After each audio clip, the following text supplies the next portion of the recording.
Recent polling showed that 78% of Americans say that immediately at conception, the father with a pregnant mother is financially responsible for a child in utero.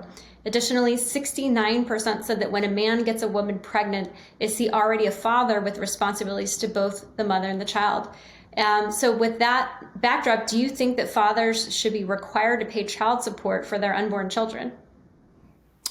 Well, I don't think this is it's a very interesting. I think, first of all, I want to be honest, and I think deadbeat dads are one of the most inexcusable things in this country. And I frankly know a lot of them. And what makes me most pain to say this, I know a lot of them that can afford it. Okay, it's one thing if you're destitute, but if you have money and you're not supporting someone just because, I don't think she should have had the kid, or I just want to punish her or whatever, I think that's inexcusable. So there's no excuse for having a deadbeat dad, but they call it child support. Okay, they don't call it fetus support. So no, I do not think that a father should offer support to a child when they're still in the womb. I think once the child is born, then absolutely. Again, that's why we have different terms, Carrie. A fetus is not a child. And that's where you and I disagree on the choice issue, is I think, because I don't view it so much from the same way you do, I think that at a certain point, the rights of a woman trump the rights of a fetus. When you get to a certain point of viability, and there's some debate of when that is, I'd say typically 20 to 22 weeks, then it is a child. And yes, I think things are different. But I also want to say one of the things that I can't stand is this BS about how Democrats support abortion until birth. That is not true. Democrats support doctors being able to make a decision. And by the way, this is a decision that should be made between a doctor and a woman. Congress has no business legislating medicine, whether it's that so-called partial abortion ban, which is a misnomer anyway, and I can go on down the list, okay? It's between a woman and her doctor. I don't know a single woman who wants to have a late-term abortion. It's a very traumatic thing. So for the record, this thing about supporting abortion until birth is BS. But to answer your question, no, I believe in child support, not fetus support. Well, the word Your fetus response. in Latin comes from the root for young one. And the thing is, no one's given me an actual answer to this question.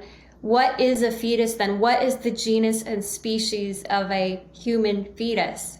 There's no other scientific definition, but it's a Homo sapien. That's the genus and the species of a fetus, is a small young one. That's the Latin derivation. It means young one. It's a young child. It's a young human being.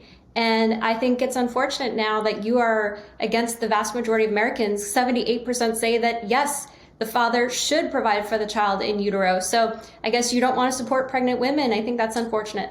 No, I think that and again, I don't know what the polls are. I haven't seen them, but I'm just saying is that when a woman has a child, first of all, that is when most of the expenses start. So we're really splitting hairs about how much money is really required for so-called fetal support.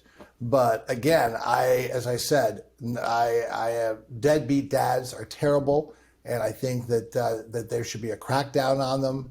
I mean, but I think that until a child is born, because frankly, you don't know what's going to happen. There could be problems with the pregnancy. Who knows? But yes, I think that morally, I think that yes, husbands should support people because these are typically women they know they've gotten pregnant, but I don't think there should be a law. I think that was your question. Yes, I think morally, people should support someone who's pregnant because this is your child too. But legally, I think it should only happen after the child is born. See, now So, there you're splitting hairs because you tell me that no, the actually, reason no. I am pro-life is because of my morals, and here you are saying you want to put your morals out there, but you don't want to actually apply the morals. I think that that's unfortunate. It's a double standard. If something's immoral, it is immoral, and the law should reflect that. I think the child is a child, and 72%, according to the Guttmacher Institute, 72% of mothers say the reason they don't want to have the baby is because they can't support the child financially.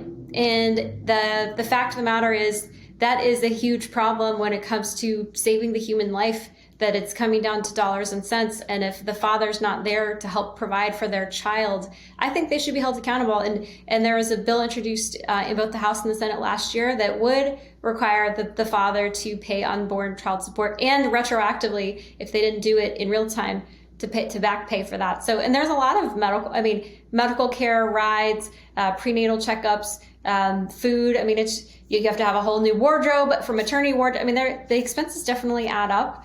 And I think that even more than that, I do agree with you, it is a moral thing, but I think it's a legal thing too, because we have it for children outside the womb, and children inside the womb deserve the same protection. Their children inside the womb is a misnomer.